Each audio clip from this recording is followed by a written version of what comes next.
Avui us porto un llibre meu, Qui m'ha robat les plomes.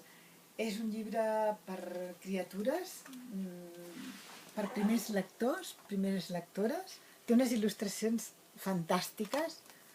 Mireu la coberta, d'en Sebastià Serra.